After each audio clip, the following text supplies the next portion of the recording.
What's up, dorks and dorkettes? Welcome to the Keeping It Wood podcast. This podcast is brought to you by jjwoodcomedy.com. Give me your fucking money. Buy a t-shirt, or I don't know, or just, come to a show and, laugh, have a good time. Leave good comments on the old YouTube vids.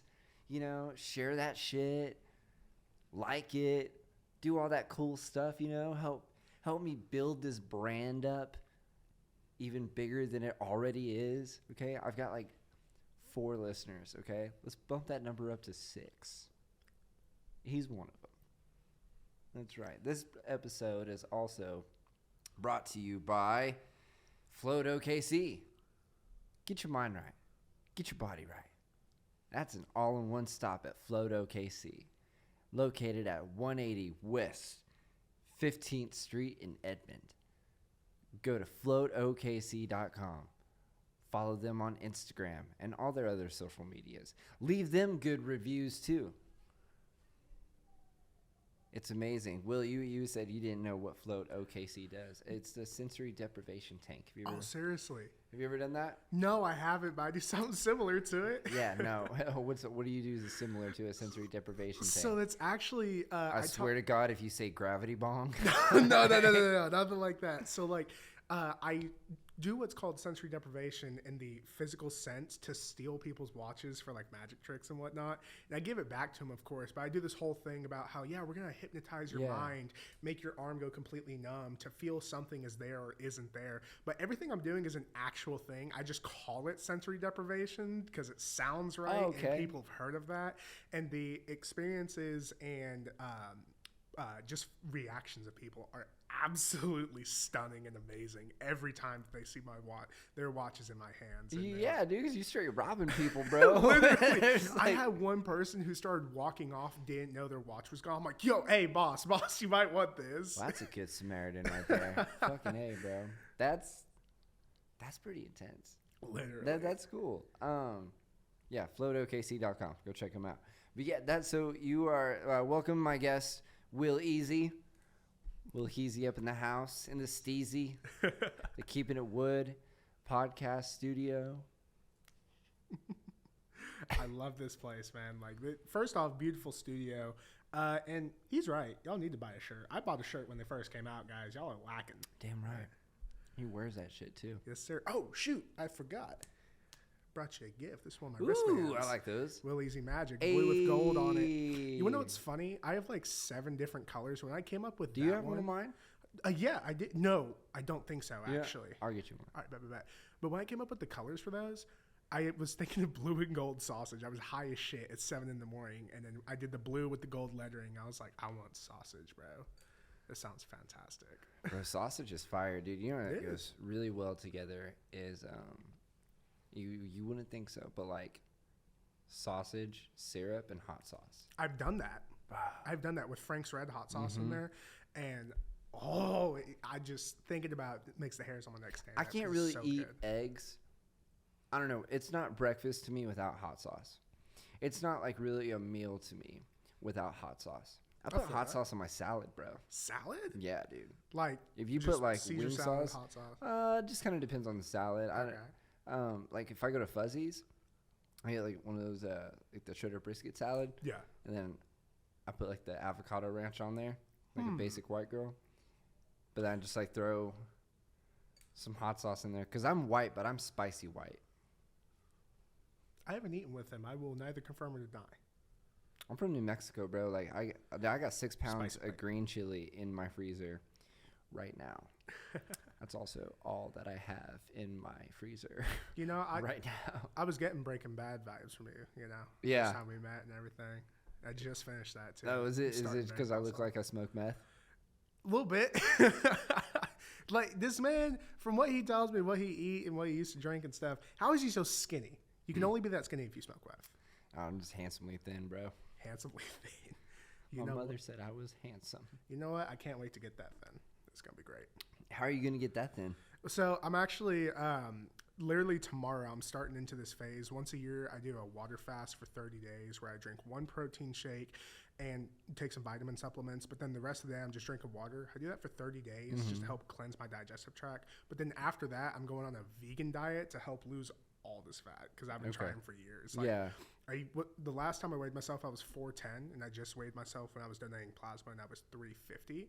So I've been continuously going down, but I'm just tired of looking How much at myself. plasma are you donating?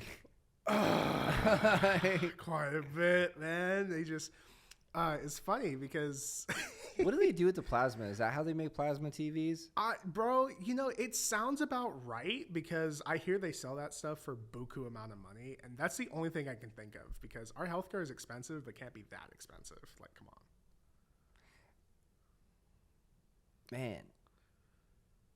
So what, like, let's just like think about this hypothetically. Yeah. If you are donating your plasma, do you get a free TV out of it? Dude, I'd love a free TV over the $65 I put on that card.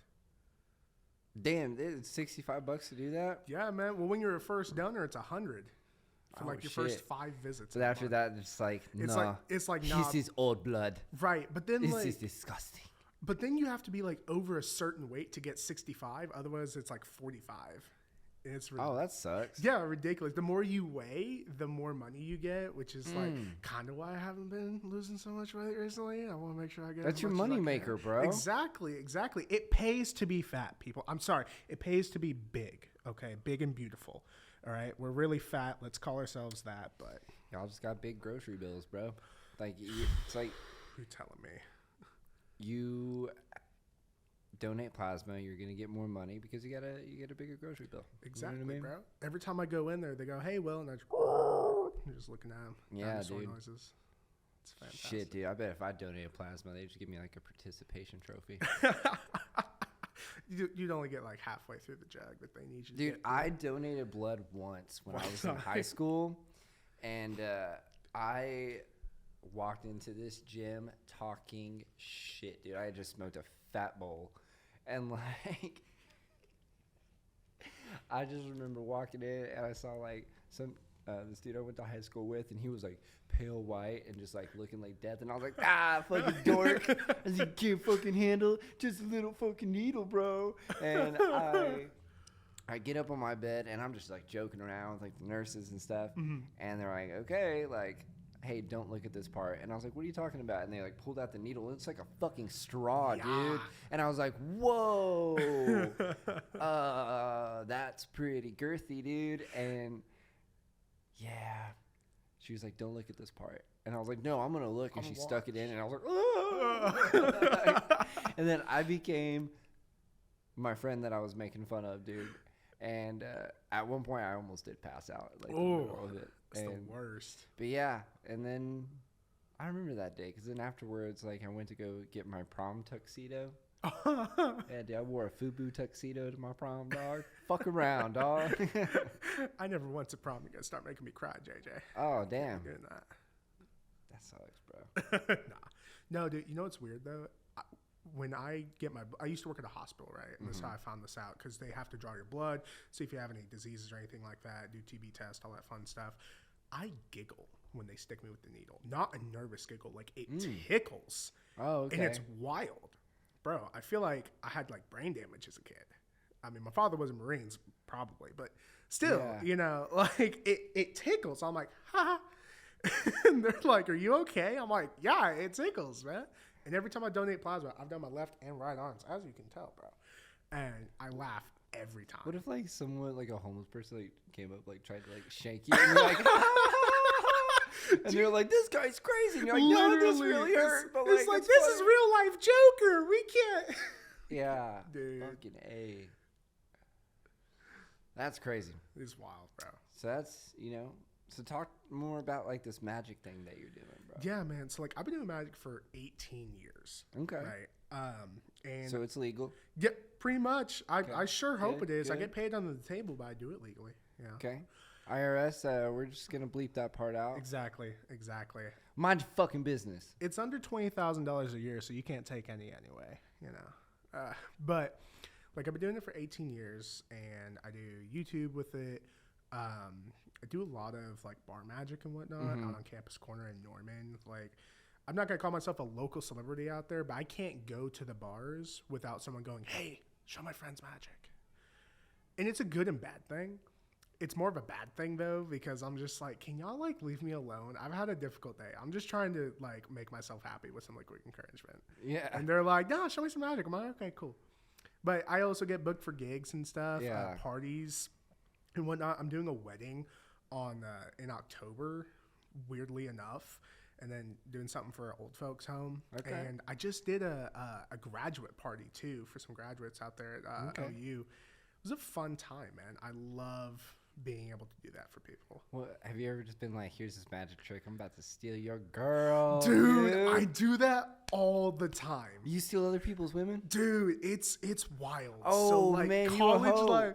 Okay. I am, dog. Do you not see how I'm dressed? Of course I'm a hoe, bro. Like, I dress to impress. What do you mean? I'm a 350-pound magician. I do not scream attractiveness when I walk in the room, so I have to dress up. You know what I mean? But, like, no. Like, I'll be doing stuff, and there's one that I do that, like, everyone has heard me do at least once. And I ask a question. I'm like, do you believe in fate and destiny, or that your actions dictate your future? And immediately that catches people's attention, because it's like, well, especially when you have a little bit of alcohol mixed in, you're like, well, I believe in this, or I believe in that. I'm like, okay, cool. And then I verify whether I have a boyfriend or not. And because you get a vibe when someone's a cheater. Right. You know what I mean? When someone is just absolutely willing to throw all of their morals out the window. Right. And I've gotten girls to like kiss me. I even have a video I can show you. You have videos of this? Yeah, dude. Hang on. So it's not a video like of me doing the trick, but it's this video of this girl who just all of a sudden randomly was just like, yeah, I'll kiss you. Here, play that. I actually have that in one of my videos. It's a video titled "How to Get Women." Oh shit!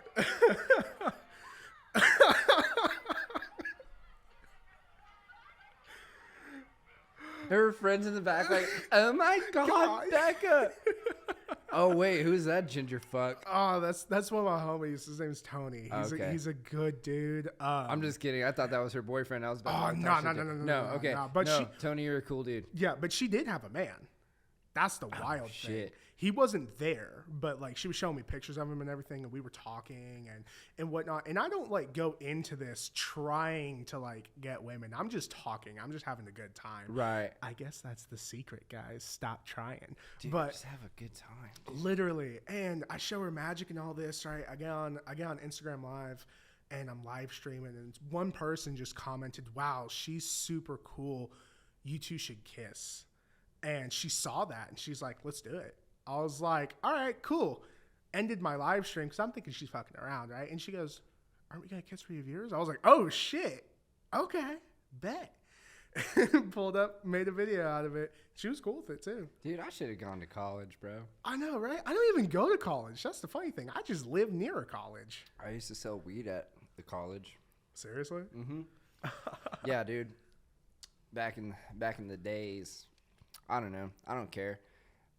Fucking feds ain't gonna catch me now. It's just legal here. Literally. Just kidding. But no, I did. I used to sell. That's crazy though, dude. Like that's funny. Like all these girls that they post online, like, oh, I should just expose all these dudes that are sliding up in my DM and stuff. Like they have all their girlfriends in their bios and stuff like that. And I'm just like, fucking do it. Literally. Do it. Don't act like you have Epstein's flight list. It's not that bad. These are dudes from Del City that are just trying to. And I don't know. I get it, dude. That like the streets are fucking crazy, dude. So I kind of get with like why Lenny Kravitz has gone celibate, bro. So yeah, he's taking a wild turn in life, dude. Has he? Yeah, dude. I think it all started when his dick popped out on stage. Oh, what? Did you ever see that video? No, never. Oh, bro. Yeah, he was on stage and he's wearing those like leather pants and stuff. Yeah. And he has like that one power move he does where he just like pulls his guitar down like he just kind of like bust it down, Tatiana. Right, You know, right. he kind of does that little thing. And his pants ripped. His dick popped out. They're fucking Yeah. swanging. And he was a weird dude. Because I remember I was in Dallas. It was a few years ago. My friend's reggae band was opening up for the Wailers at this place.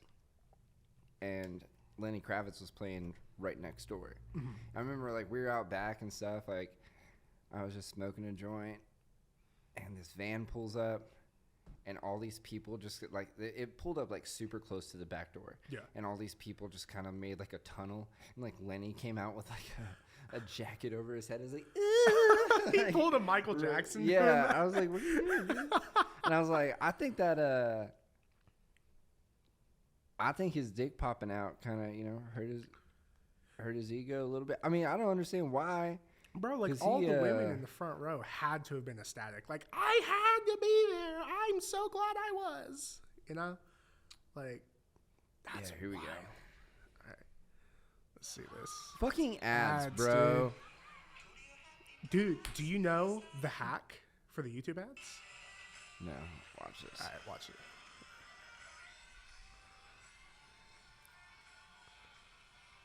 This is pre-Dread, Lenny. All right.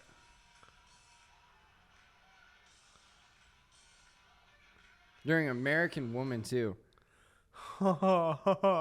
Boom. Dropping dong, dude. Oh, my gosh. He did that. Dude, that's wild. Isn't he like 60 now? Bro, yeah.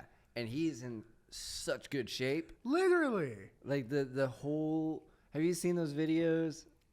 I talked about it with Matt Rainey. Okay. But, like, have you seen, like, his videos on TikTok of him just, like, working out and going to, like, the food truck and shit like that? Dude, I'm like, he's like, see, he's in leather pants, like a fishnet shirt and fucking boots and just, like, walking around in the gym, you know, going to a taco truck. Dog, you know, it's wild. Going into Buc-ee's. Like, this dude just... His metabolism has got to be fantastic, bro.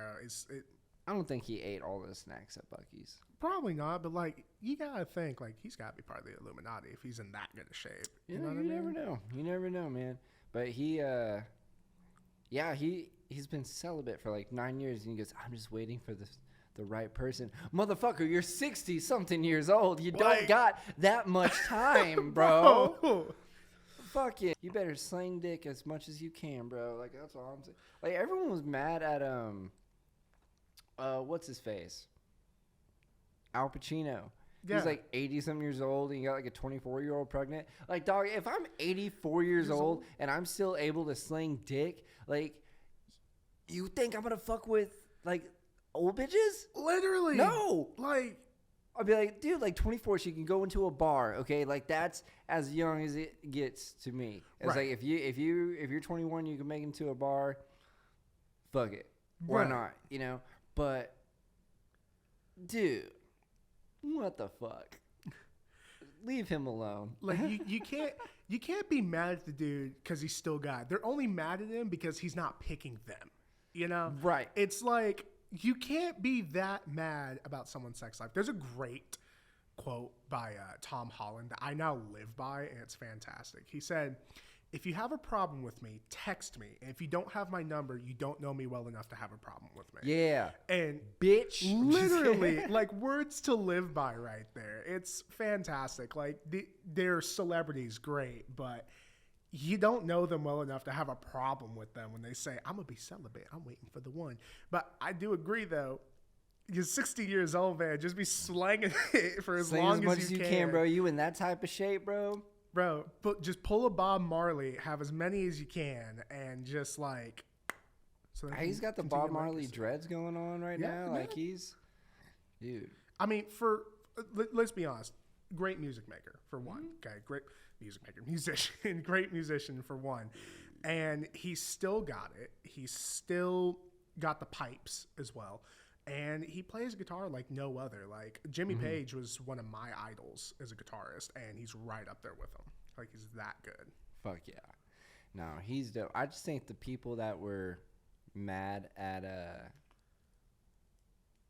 Al Pacino were like the women that he didn't choose, and then the guys that didn't get that girl. That's who's really mad about that. Right. Like, because the age difference isn't a big thing. Like, my parents are 19 years apart, you know? Damn. And I mean, like, they divorced when I was 2, so it's not like they're still with it. But either way, the age difference isn't really what's in the back of people's heads. It's, I want that money and I want that hoe, you know? Like, Right. no one's really upset by a 60-year age difference because Right. they're both adults. Yeah. I don't know. I also get, like, Lenny Kravitz, his celibacy and what he wants. Like, dude, because honestly, man, like, I stay inside. Like, especially, like, the OKC date. I know that there's great people out there. Absolutely. 100%. Absolutely. But, like, I think when it comes down to what I want is, like, I don't want to have a project, nor do I want to be anyone's project, right? Right.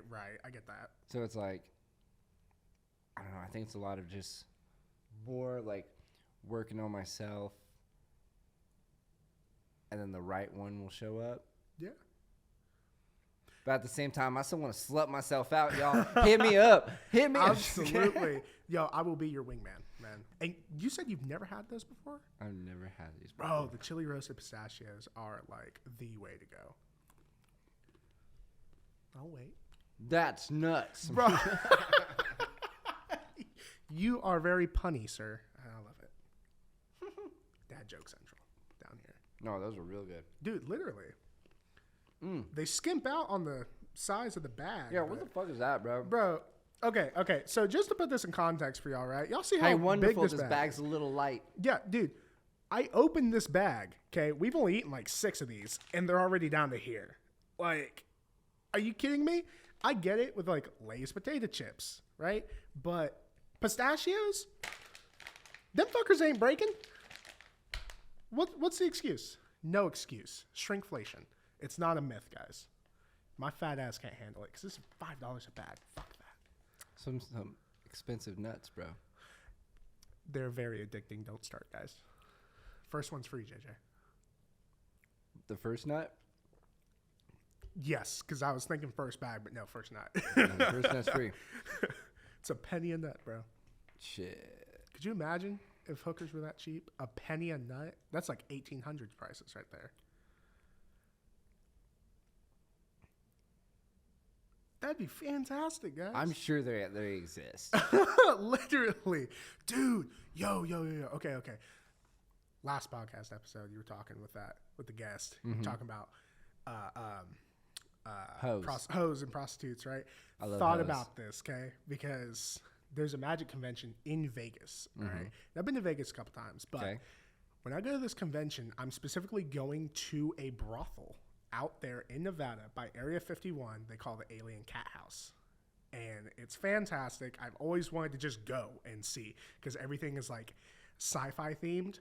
But they had the perfect marketing opportunity and they bombed with it. I would have called it UF Hose.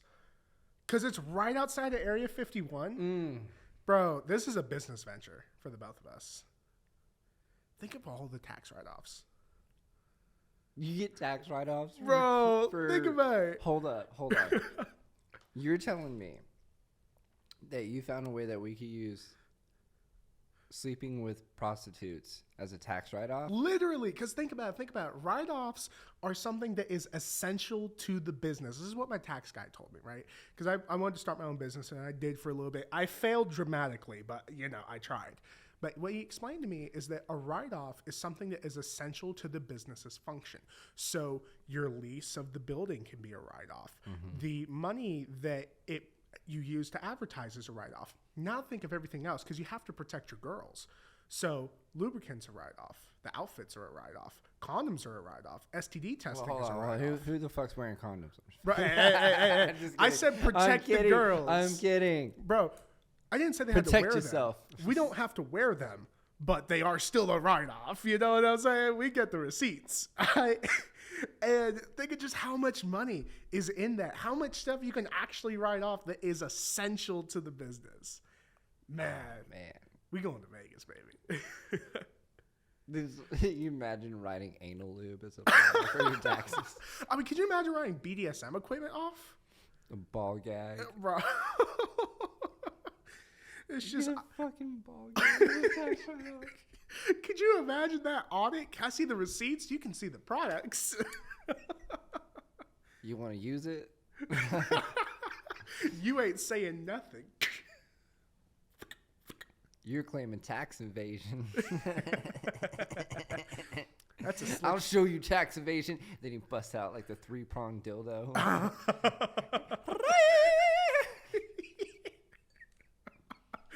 This is a slippery slope you're going down. Don't you ever fucking audit me again, bitch. Never. Oh, man. That's funny as fuck. Man. The amount of write-offs there are, it's like endless. Because sex is such a selling point in itself. Now, all the things to make it happen that are essential to your business is ridiculous. Anything that is essential is a write-off. What a wonderful world. No, right? But only in Nevada. I love it here. It's only in Nevada you can do that? Yes, only in Nevada is the only state where prostitution is legal. And here's the weird thing, too. It's not even legal in the city limits of Las Vegas. It's only outside of Vegas is where it's lethal for like brothels and true prostitution. Interesting. Right. I had a friend that got a prostitute once. Mm-hmm. I want to say it was New Orleans. Oh, okay. So it was illegal. Right. It's still fun. And he allegedly got a prostitute. Anyway, paid her like $1,000. Oof. Whiskey dick. No. Oh, yeah, dude. Oh, my God. Bro. Sucks for him, but, bro, that shit was funny. Dude, he told me that story. I was like, that sucks, dude. That would make me want to quit drinking. Dude, sure. literally, bro. That's you so can't. funny. You just spent, and she took his money, and just that was Fuck it. Yeah, dude. Bro. You gotta give him some kind of a discount. Nah, dude, she fucked him. She fucked him. Like, I mean, it was just probably not in like, the way that he wanted. right. Don't you die on me? You know what, JJ? I'm 350 pounds. It's coming sooner or later. Yeah. All right, man. The plaque is just riding through my arteries right now. It's getting closer to my heart. I can feel it. Oh yeah, don't say that, brother. But I mean, I need a new plasma TV, dude. You're out there donating all the plasma. One more time, just for you. Okay. Sick, We're gonna open up the TV you have right now, and I'm just gonna just throw it in there. What Start doing the jiggle. Start doing the jiggle. No, the jiggle. The jiggle. What you got in the bag over there? In this bag right here. Oof. That's some sweet tart rope, bro. Yep, some rainbow colored sweet tart ropes because it's Pride Month. So we got we gotta break these open, right? Fuck yeah. He talked about it. Yeah. These are so hard to open, and they don't give a break strip. Fuck it. You gotta work for it, dude. Fuck yeah. Fuck yeah. Bro, why does it remind me of a fruit Sweet roll-up? tart rope for the gays, dude. Literally. Hey, want a sword fight? Sword fight and sweet tart rope for the gays. Anyways. Pride Month. What? Why is there? No, hold on. Why on the inside? I didn't think about that. Yeah. What's going on here? What is it? You just squeeze it.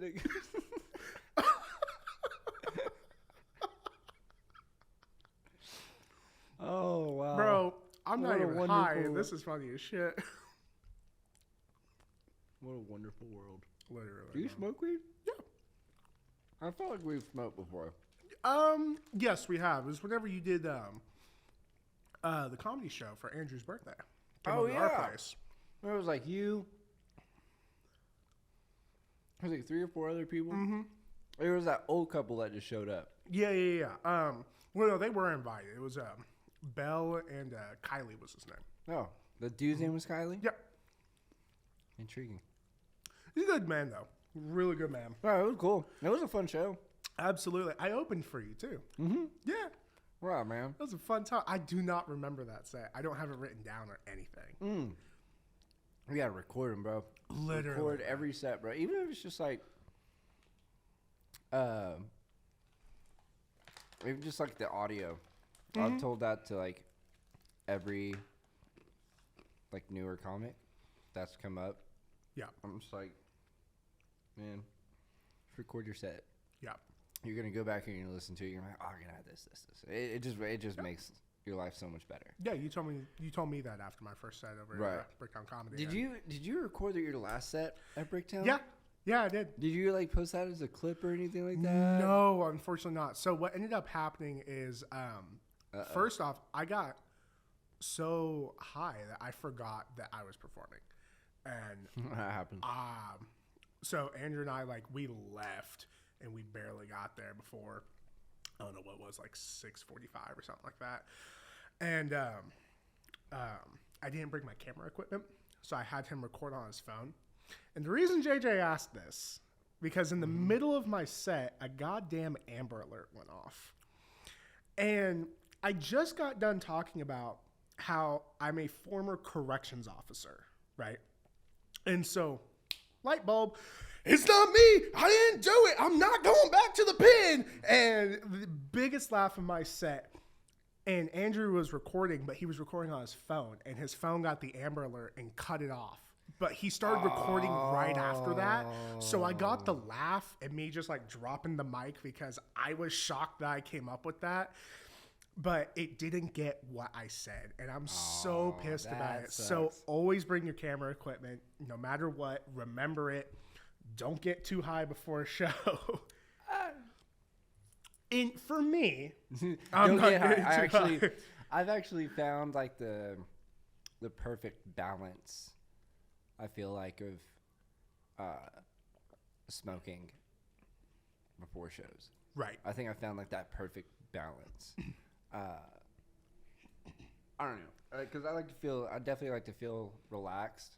Right. On stage, and sometimes when I'm just stone cold sober, really get inside my head. And I think no, I feel that. So I think having just the right amount of the naughty nugs in my system. See, I just have the habit to calms me down.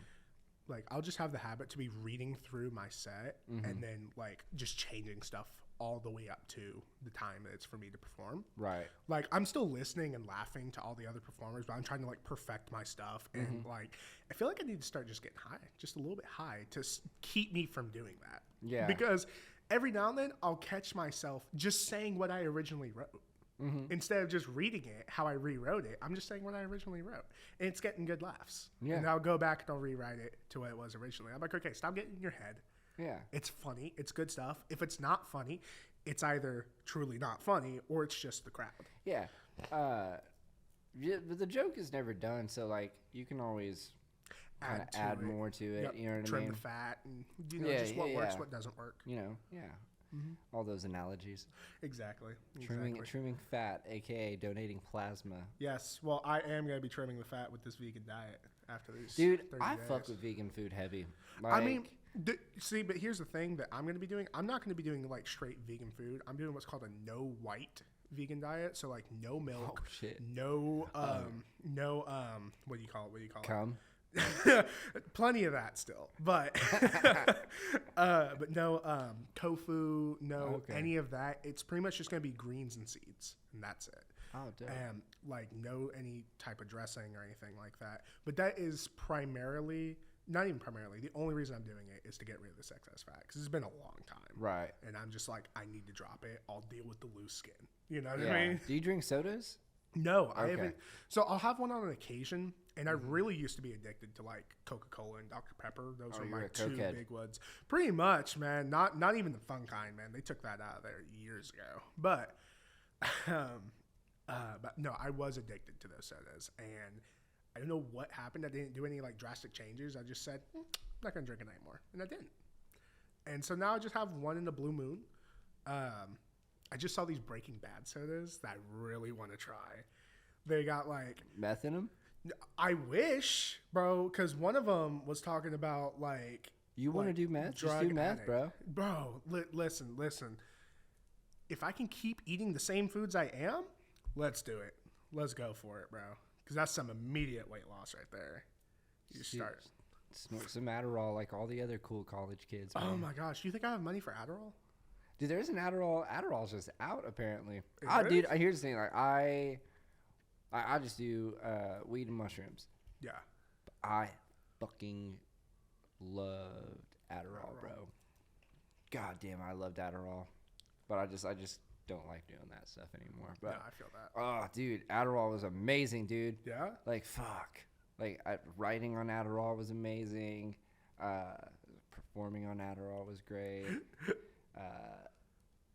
Having sex on Adderall kind of sucks. Oh, yeah? But, like, yeah. Is it just like whiskey dick? No. No? It just never ends. Never ending, dicking down. There's no climax, man. No climax. We've sung this song 4 times. It's a skipping record. We can't do this. It's having sex on Adderall is just like the never ending dick appointment. You know? It just keeps scratching back to clapping. It's like, I'm about to. Just keeps going. Good times. It's wild. Nah, man. Dude, I'm drugs. I don't know why. So tell me about these Breaking Bad sodas. All right, so these Breaking Bad sodas, right? They got pictures of like Walter White on them, the Los Pollos Hermanos logo, one with like Dom Hector on it. Okay. There's like 6 or 7 of them, and Andrew was actually telling me about them, and I so want to try one because I'm pretty sure the Pollos Hermanos one is supposed to be like horchata flavored, and it's like an actual I soda. love horchata, bro. Dude, it's so good. It's so good. So is Mexican corn. I love that with the mayo and the hot sauce. Yeah. Dude, it's so good. And people be like, "That looks gross." Like, bro, more for me. You can get that at the there's a truck outside of the flea market. Mm-hmm. Oh, bro. There's so fire. There's this awesome taco truck out in Bethany, and they just keep circling around. It's like Los Vaqueros or something like that. That's what's on the side. Bro, their chorizo tacos are to die for. I don't like fish tacos. I'll eat their fish tacos. Like, they are just so good. You get 6 tacos for $4. $4. But you gotta find them because they don't advertise anywhere. But probably because they don't have a license. Their name isn't Los Vaqueros. It's probably something else. But fucking dude, you gotta find it. Like, I got the taco trucks down over here, dude. Like, like those dudes, good dudes. And they're always like, we've gotten to the point now in our relationship where like, here you go, my friend, and I'm like, yeah. It's like, yes. And now I'm waiting for the day that's like, nah, amigo, this is on me. Like, you go from my friend to amigo to, they'll probably come up with a nickname for you. Most of the time it's Shaggy. You do that. Or and then it's like, don't worry, this is on us. When I was doing the utility locating, there was a spot out in Norman that I kept having to go out and locate, and the golden burrito trucks. Okay. Yeah, there's like 20 of them that circle the state, but one of them kept coming out to the specific job site, and I'd always see them out there. And I do not speak Spanish at all, but to make Spanish speakers laugh, especially because, unfortunately, the stereotype is everyone that's in construction is Mexican. And I'm not living to that stereotype. This is just my experience that I saw. They all speak Spanish, and I don't speak Spanish. And I go, hey, what's this? And I go, lo siento, señor. Yo no hablo español. Soy un grande pendejo. Es a gringo. No habla español, señor. And they always start laughing, right? Well, I'd say that to these golden burrito guys. And then they started calling me grande gringo every time that they saw me. And they'd give me like a free burrito or something, like a chorizo egg burrito, which was my favorite. Fuck yeah, bro. But, like, I miss those guys. That's the only reason I go back to that job is to see those guys. I love that. I love a good taco truck, bro. Literally. Big fan. Make my heart happy. You know what? After this, I'm gonna go. I'm gonna say hi to those taco truck guys. Absolutely. I'm gonna buy some tacos. Absolutely. Yeah, maybe even a burrito, dude. Fuck it. I went to I went to the Red Dog today. Oh, really? For a burger. I saw you post about that. Dude, I was talking about it with like one of my my regulars at the bar, dude. He's a great guy. and he was like, let's go to the Red Dog, go get a burger on Sunday. And I was like, okay, bet. And so it was funny to me because I'm high. Yeah. I'm stoned. We're outside of this complex, and then we're waiting for the Uber to come pick us up. I just start laughing hysterically. And he's like, why? I was like, this is so funny. We're two grown men going to a strip club on a Sunday during a severe weather storm to go get a burger. Like, we get into this Uber, and this lady is just like, going to the Red Dog, huh? And we're like, yeah, dude, we're going to get a burger. As weird as this sounds, she's like, yeah, whatever, man. And we're like, no, like, seriously, like, we're just going for the burger. Like, that's it, you know? And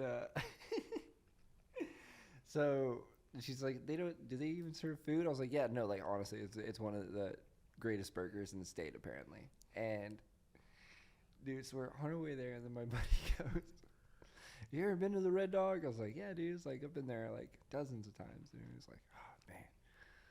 I wonder if I should have brought my knife. And I'm like, why the fuck would you bring a knife to a strip club, dude? And he's like, yeah, you know, like he's an older dude, you know. But I just started laughing. It's like, God damn, this is wild. So we get there.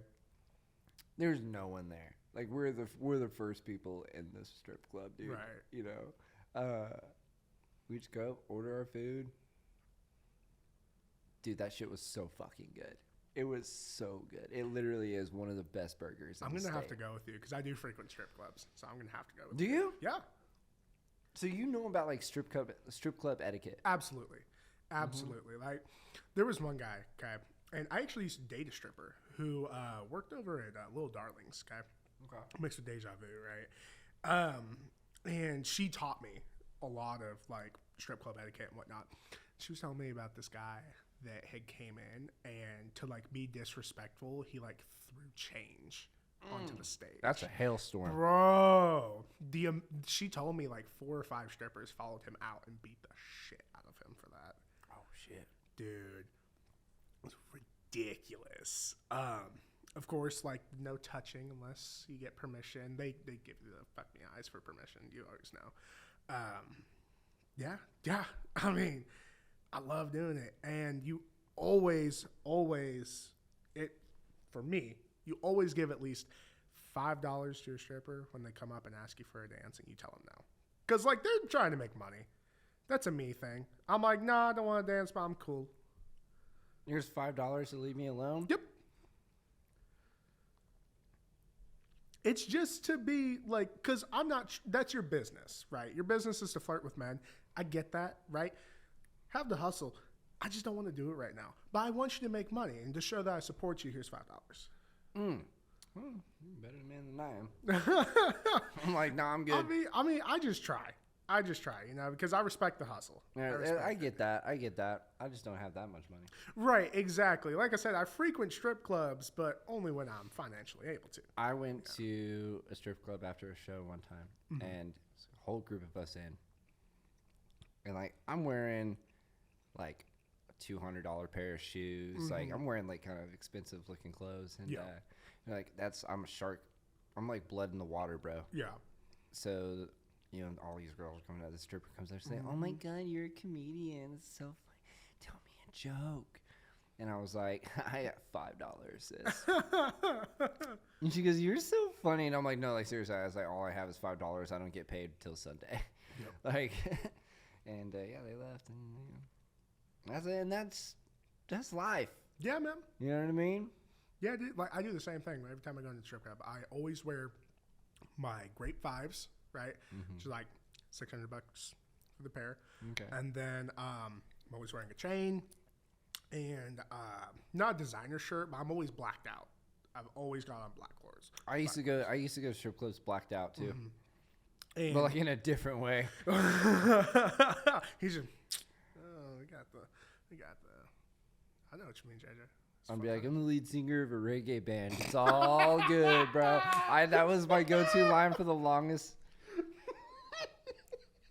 The stripper's like, you're drunk, and I was like, I'm also the lead singer of a reggae band. Okay. That was great, bro. How much of that reggae story is true for playing with the New York Senate and whatnot. 100% true. Nothing is like, I don't want to say fabricated. Nothing is like, what's the word I'm looking for? When you exaggerate. Nope.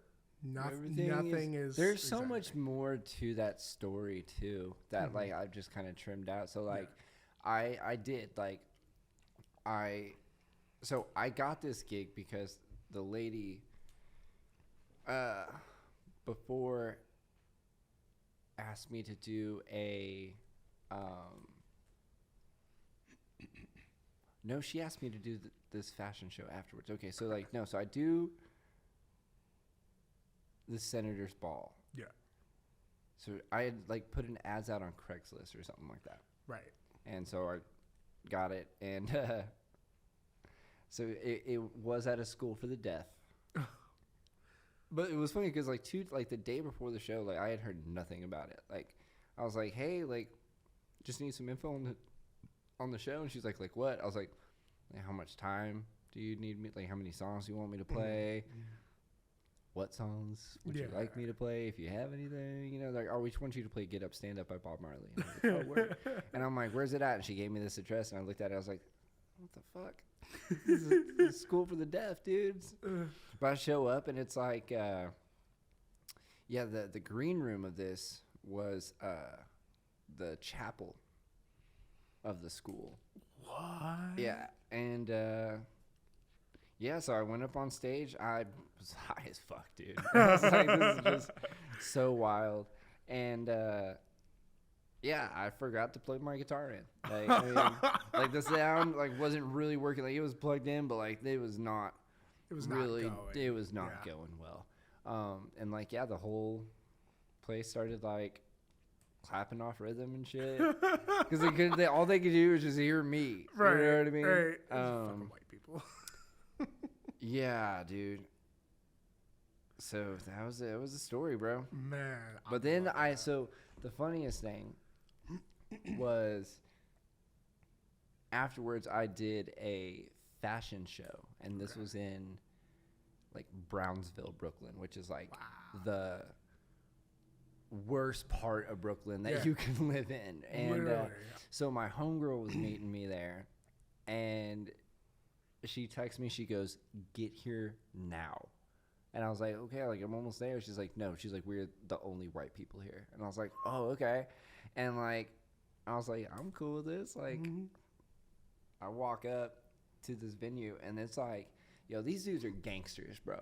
Like, they're all just, you can just tell. They're like, oh, yeah, these dudes are all wearing one color. You know, they're matching crazy. Right.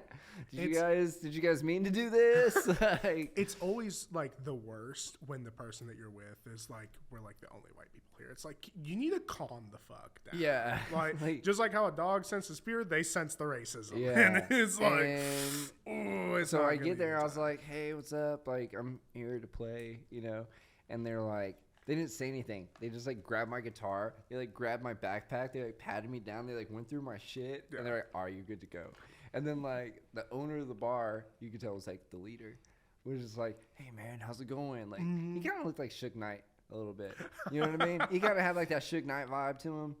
And he was like, yo bro, like, you know, I'm just trying to bring a bunch of white people in here. Can you help me do that? And I was like, fucking yeah. Yeah, bro. Right. Where is the bar?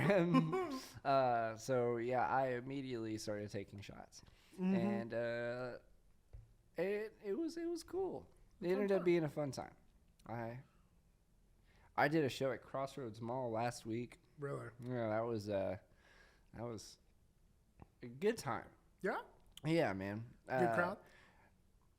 I've never really been that big of a fan of stoner crowds. Really? Like, I don't really like doing stoner shows that much. Like, Too many hecklers? No. Everyone's just stoned and just, they're not really, I'll say this, like, I think the sound was atrocious. Yeah.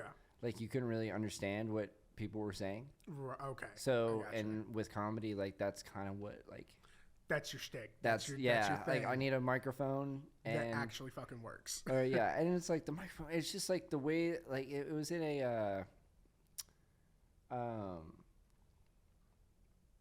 just like a warehouse. You know what I mean? It's a big open warehouse, and it just the sound system just wasn't able to do its job as well. I'll just say that, you know.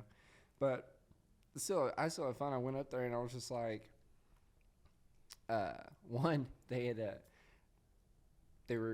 was supposed to be catered, and the caterer didn't show up, or they showed up like 2 hours late, 2.5 hours late, or something like that. So they had to send someone else to go get food from Olive Garden. Oh my god! Which is great to have Olive Garden catered. Yeah. Fun fact: when you cater Olive Garden, the breadsticks are endless, are not endless. They are not endless, and that's a problem that needs to be fixed. Yes, absolutely. Olive Garden, let's figure out a way. They need like one person on standby with dough in the truck, a fryer and everything, little oven, like it's set to 800 degrees to fucking cook those things, because people be crazy about it. I had the same thing happen in my last job. But I went up on stage and I was like, I'm just gonna have fun regardless. You know, Absolutely. It was me and there was me and another comedian on the show, and we were just like, let's just have fun. And so I went up there and I was like, yo, like, so great to be here at the set of the new Saw movie. Nothing. And I was like, all right. I was like, no, like, seriously, I feel like at any moment these doors are going to shut, the lights are going to cut off, and someone's going to be over the intercom like, let's play a game. Nothing. No laughs. And I was like, all right. I was like, I know I look like Shaggy from Scooby-Doo dressed up as John Wick. Like, who killed Scoob, man? Nothing. Seriously? And at that, I was just like, all right. But yeah, that's just stoner crowds, though, dude. Like, to be honest, like, yeah, stoner crowds aren't really my favorite, just because they'll start laughing at the joke like 2 weeks later. Yeah. You know what I mean? I know what you mean.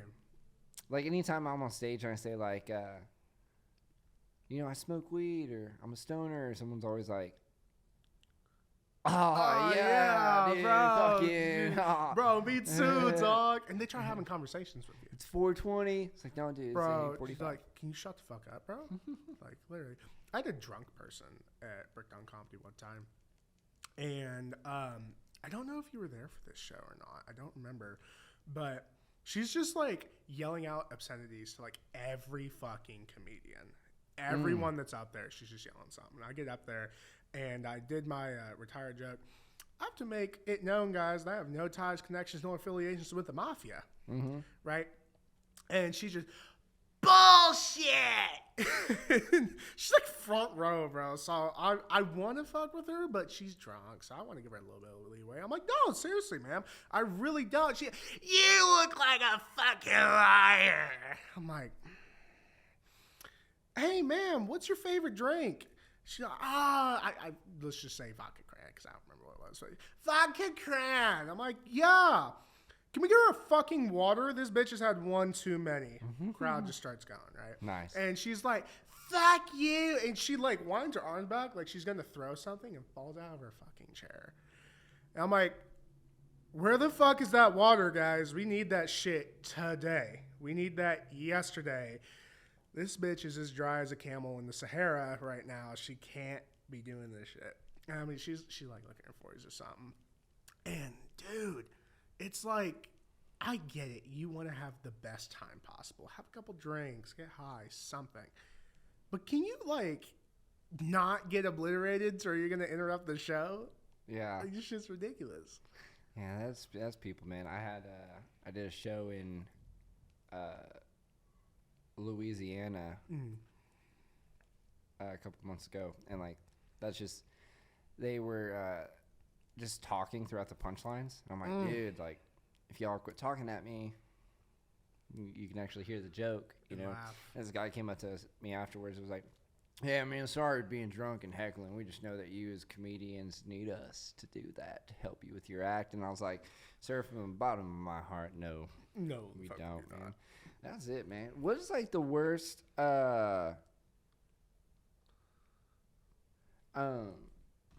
what is the worst magician story you've ever had? Because obviously we've already known the best. Like, you out here stealing dudes' girls. Right. You hypnotizing them. That's Right. crazy. Absolutely. The worst one I ever had. Okay. I actually made a skit about. This wasn't a show that I did. I have the worst show, but the worst thing that has ever come about me being a magician is I got a phone call for someone asking me if I'll do a funeral. And I was like, I'm sorry, a what? He's like, a funeral. I'm like, who the fuck wants magic at a funeral? And like, if the money's right, I'm not against it, right? Because big boys got to eat, right? Yeah. And but turns out the funeral was for one of my magic idols in Oklahoma. Oh, wow. Yeah, his name was Max, and he was a really good guy. And I was like, Jesus Christ, like, this is terrible. So that's like the worst experience, but my worst like story. You just like, you do magic at a funeral, like, hey, you guys want to see something disappear? And then like, just put the casket in the ground. Right. Surprise! God, that's wild. It's magic. Oh, He'll never see them again. Could you imagine? Like, oh my gosh. So there's something that magicians know. It's called the ball and vase, and it's practically. I don't care about revealing it. It's practically, a red ball goes in a blue vase. Put the ball in your pocket. Ball goes back in the vase. There's just a little shell that's like a hollow ball and a rim that looks like the vase. Could you imagine doing that at a funeral? It's just like, here's the body. Now it's gone. It's like the empty casket. It's like, dude, the amount of people to be like, bring my husband back. Bye, bitch. Where's my money? You know, like, I need to get paid. But no, here's my worst magician story, right? No, I didn't used to require a deposit or payment up front because I trusted people. Big fucking mistake in show business, guys. Don't do that. Don't ever do that. And it wasn't like a birthday party or like 10 people. No, this was a walk-around 150 people event, okay? Now, to kind of elaborate a little bit for people, there's 3 major kinds of magic that you can do. You can do close-up, you can do parlor, or you can do stage, right? Stage being stuff like David Copperfield, parlor being stuff like, I don't know, Chris Angel, he does some stuff like that. And then David Blaine being close-up magic, right? Now, for walk-around, you're doing close-up magic. You're not going to be pulling out big props and stuff. And it's 150 people. I'm there for 6 hours, okay? That's a lot of money for me. Like, back then, I didn't charge what I normally charge, but we'd say like $100 an hour. So $600, right? And I'm walking around. The show is going great. You always have a couple hecklers with magic, and I got stuff to make them look stupid, but make sure they still have a good time, too, and whatnot. And it comes time for me to get paid, right? And I go and I find the event coordinator, and she's super nice. And she's walking me over to her boss. And her boss goes, oh, you were supposed to be paid already. I was like, well, I haven't been. Where's my money? He's like, oh shit. We're supposed to give it to her. And I look at the event coordinator. I'm like, where's my money? And she goes, I was supposed to get it from him. I haven't gotten it yet. I'm like, where's my fucking money? Yeah. Because event's over. It's time for me to get paid. And it's like a 20-minute argument, okay, that ended with the cops being called because I started getting belligerent because that was money I needed for rent, food, my dog, you know. Life. Life. Like, that's money that I need. And it was during my busy season when I was booked, which is typically between June and October because you got all this stuff going on during that time. I'm like, I need my money. Like, I denied people for you guys. Right. Where's my money? And he ended up putting his hands on me. He's like, listen, we don't have your money. We'll get it to you soon. I don't like being touched. Right. So he and I got into a scuffle. I ended up getting a black eye out of it. He ended up getting much worse. But cops were called, and it was a terrible experience. I never got paid. You never got paid from that show? Never got my money. Now, mind you, like, it was still a good show either way. It was a fun time for me. It allowed me to, because just like in comedy, when you're working stuff out with jokes and whatnot, same thing in magic, man. Because you can do a routine, create an effect, and it's perfect in your head, and in reality, it sucks. You got to Right. have that raw deal. And so whenever you're doing walk around like that, you're able to try it out and work it on so many different people. Right. And it's fantastic. It works. Because I started a new thing that day, like just came up with it, did it to like 30 people and had it perfected by the end of the day. And I still do it to this day. Fuck yeah. Mm-hmm. That's awesome. Yeah. No, it's one of those things that you live and learn with that one. It's like, all right, I'm going to take the L. I didn't get paid for this, whatever. Absolutely. You live and learn. Now you kind of know what kind of situation to do. Like, and I think like playing music and stuff, like when I first moved here in like 2009 and stuff, I was very like naive to like the industry, just like the entertainment industry and stuff in general. And I learned, I'm okay right now. Thank you though. Of course.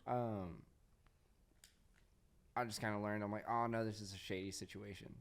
You know, I'm like, or, you know, something would happen to me and I was like, okay, well that's a shady situation. I know to look out for next time. And so, and I've used that like with comedy and stuff as well, with some shows that I get asked to do. And I'm like, I just don't like this. Like there's something does not feel right. I was supposed to do this block party last like September or something like that. And the lady was like, you know, I can't really pay you, but I was like, you know what? I was like, I could use the stage time, you know. But then she's like, it's this block party. You're gonna start at noon, or like the show's gonna start at noon. You'll go on at like 2, and I'm like, ooh. I was like, no. I was like, everything that was like going on was like, I just don't really like it. I was like, I'm gonna still go through with it. But then she sent me like the lineup, and I was like, oh no. I was like, I'm not doing that. Like that lineup is. Right. There's just people on that lineup that I'm like, no. I was like, I'm not following that. Or I'm not I don't want my name anywhere near those. Right. You know what I mean? So it's just like, nah. So I ended up just like backing out of the show. Well, because another thing was, she sent me the way that she sent me the list was she sent me like her notes, and it had how much everyone was getting paid.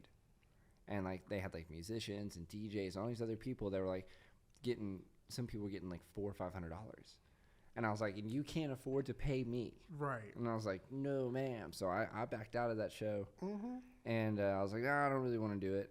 And then come to find out, it was a fucking disaster. Like no, it was like it just like I guess like a bunch of people OD'd from what I heard. They ran out of Narcan. Like the security was stealing shit. Like all kinds of crazy stuff was going down. There's people still to this day that are like, yo, we did not get paid from this event. And I was like, damn. So it was like, live and learn, man. Exactly. Live and learn. I was just, oh, man. But it was like, there were people that were like, that like worked on the festival and stuff, or on this show that were like, before like a week before the show, we're arguing with each other on Facebook, be like, this dude has AIDS and he's not telling anybody. And I'm like, what the fuck? And I was like, dude, everything about what is happening right now is pointing to like, yo, this is gonna be a shit show. Right. Now I could either just go do this show and get a story out of it, or I could just not do it. Just not do it. And so I just didn't do it. You've already got a partial story out of it, period, by not even being there. Yeah, dude. Fucking. But no, it's like situations like that, man. Like you just, it's a lesson learned. And you're like, now I know what to look for next time. And I dealt with like a lot of promoters and stuff like that as a musician and stuff. Right. So that's why and that's also like when I, was putting on shows and stuff, like I knew how to talk to venues. Yeah. I knew how to make sure that no matter what, the comedians got paid on the end of it, because I know what it's like to do something that you've put a lot into and not getting paid for it. So that was number one. I was like, I want the show to be good. But I also want make sure that the comedians are paid. And I also want to put comedians on that were putting in a lot of work and we're taking it seriously. I was like, fuck yeah, I want to give you an opportunity. Like let's get some more stage time in together. You know what I mean? Yeah, like Ava and Gary and like, oh my gosh. Yeah, Ava's great. Man, how was that show for John Track? John Shackelford? Yeah. Oh, I love that dude. It was good. Dude, I love John so much. First time I met him, he brought me one of his gimmicks that he made. Fuck yeah. Yeah. I love it. He's such a good man. I love that dude. Yeah, John's a great dude, man. Love him. But, yeah, dude. Well, this has been another episode. Will, where can we follow you? You can follow me on Instagram, YouTube, Snapchat, TikTok, everything. My handle is Willeazy Magic. WILLEAZY Magic. _ on Instagram and just Willeazy on YouTube. Fuck yeah, man. This has been another episode of the Keeping It Wood podcast. Peace.